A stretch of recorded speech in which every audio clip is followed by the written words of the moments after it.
while the cast for most of the main characters was already announced, such as those for Viserys, Aegon, Daemon and Rhaenyra Targaryen, as well as for Otto and Alicent Hightower, and Corlys Velaryon. One of the most important characters in the story has recently been announced, by none other than George R. R. Martin himself. Martin announced the newest casting for House of the Dragon, and the role is for the Kingmaker, Sir Criston Cole, who will be played by Fabian Frankel. Martin gave the following description of the character. Cole plays a key role in the Dance of the Dragons, as his nickname hints. He is the common-born son of the steward to the Lord of Blackhaven. He's got no claim to lands or titles. All he has is honor and his skill with sword and lance. He's a challenger, a champion, cheered by the commons, beloved of the ladies. He's a lover, or is he? A seducer, or is he? A betrayer, or is he? A breaker of hearts and a maker of kings. I can tell you that Sir Criston Cole is one of those characters that you will love and hate, which in my opinion is the best type of character. Criston is a complex character. He is one of the best knights of his time, Lord Commander of the Kingsguard, and as the story progresses he even becomes the Hand of the King. At the beginning of our story, his loyal friend and protector of Princess Rhaenyra. But later, upon some mysterious events, he changes his allegiance to Queen Alicent, Rhaenyra's enemy at King's Landing Court, and later serves King Aegon, and fights against Rhaenyra during the entire Civil War. The Targaryen Civil War is the key event of the show, as it's the key in a history of House Targaryen, the Dance of the Dragons, which divided Westeros in two and launched a huge war.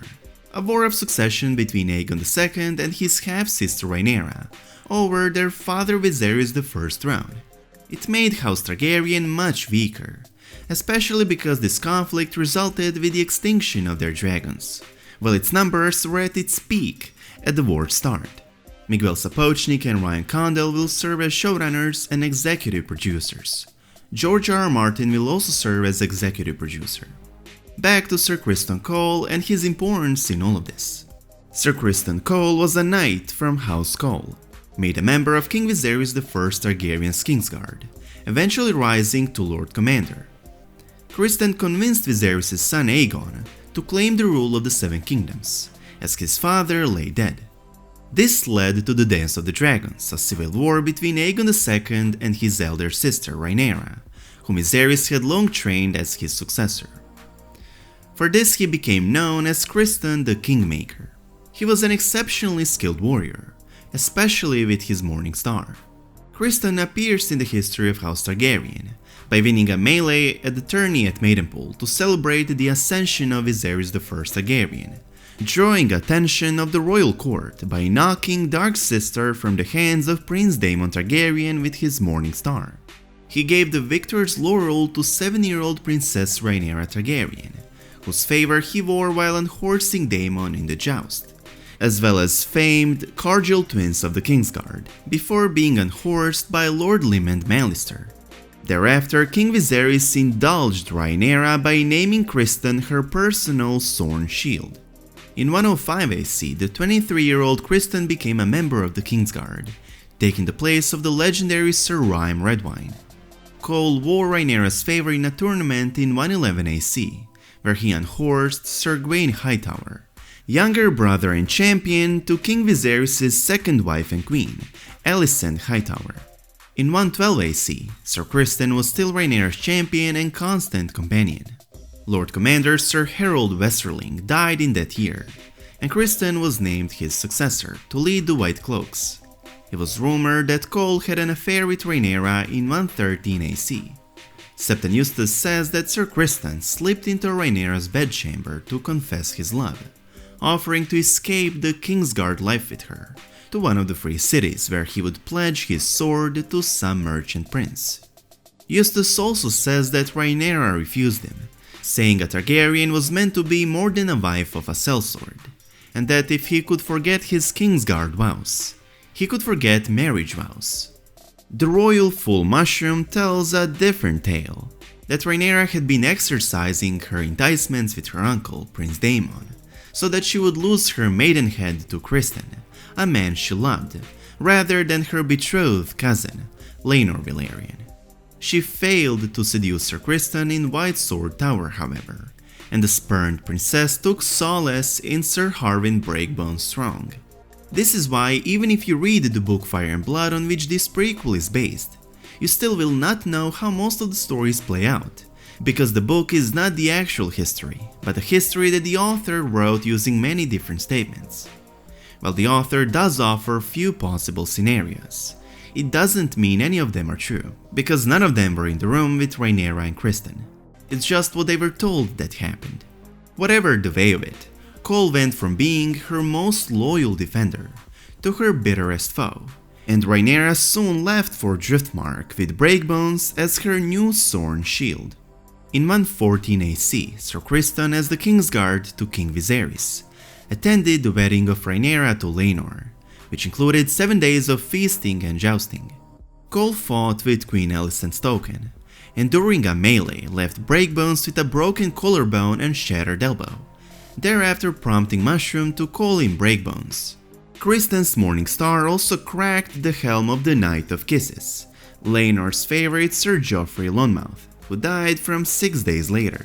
While many were angered at Criston for this, including King Viserys, Queen Alicent did not share their displeasure, and asked that he be made her personal sworn shield. Cole thus became a staunch supporter of Queen Alicent. Criston tutored Alicent's fierce son, Prince Aemond Targaryen, to be a skilled swordsman, despite Aemond having only one eye left, after Rhaenyra's son wounded him in a fight. Due to contradictory sources, Criston's motives in supporting Aegon II are unclear. Some say that he acted from ambition, as Aegon was more controllable than his willful half-sister Rhaenyra. Indeed, Aegon II eventually raised Criston to the office of Hand of the King. However, some say Rhaenyra rejected him, adding a personal dimension to the conflict. Others allow Cole nobler motives, and claim he was defending ancient Andal custom giving precedence to sons over daughters, or that he did not wish to see Rhaenyra's children, who he believed to be children born out of wedlock, to inherit the Iron Throne. In any event, many of the Lords of the Realm were aware of Viserys' wish to have Rhaenyra succeed him as House Targaryen's first ruling queen, and stood behind the princess after King Viserys died, most notable of which were Corlys Velaryon and Cragen Stark.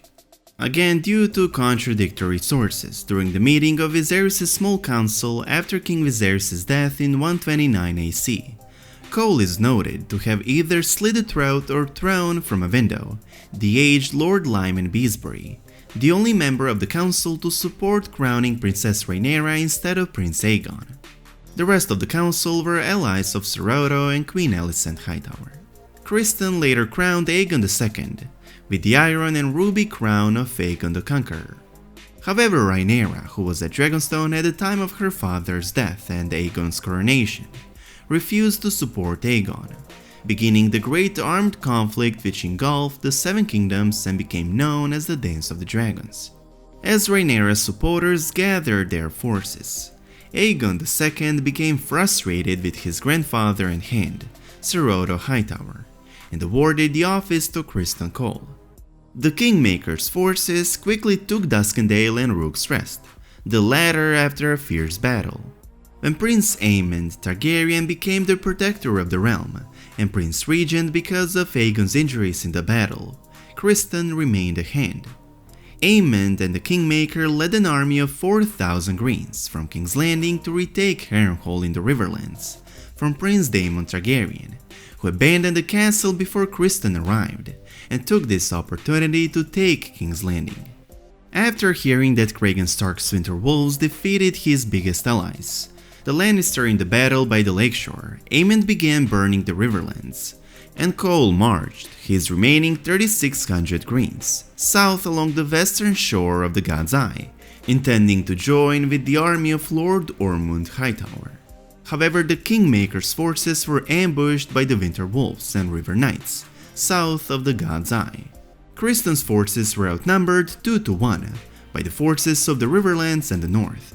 Criston held a parley with the Winter Wolves commander Lord Roderick Dustin, Sir Pate of Longleaf, and Sir Garibold Grey. Criston offered to surrender, but was refused by 3 blacks. Upon this refusal, Sir Criston, a famed knight who was also the Lord Commander of the Kingsguard for Aegon II, in addition to being the King's Hand, prepared to fight all 3 of his counterparts at once.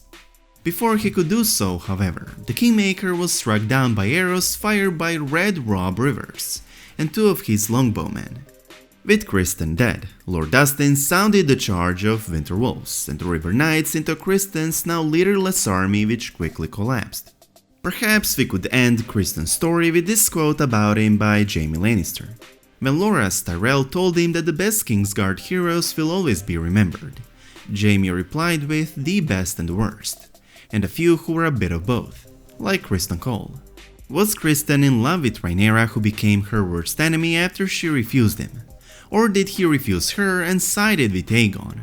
Was Cole an honorable knight, or ambitious man with no morals? And was he truly the best warrior of his time, even better than Daemon himself? All of that and more we'll see in the upcoming Game of Thrones prequel series House of the Dragon, which airs next year on HBO. Thank you so much for watching, and I hope to see you in the next one.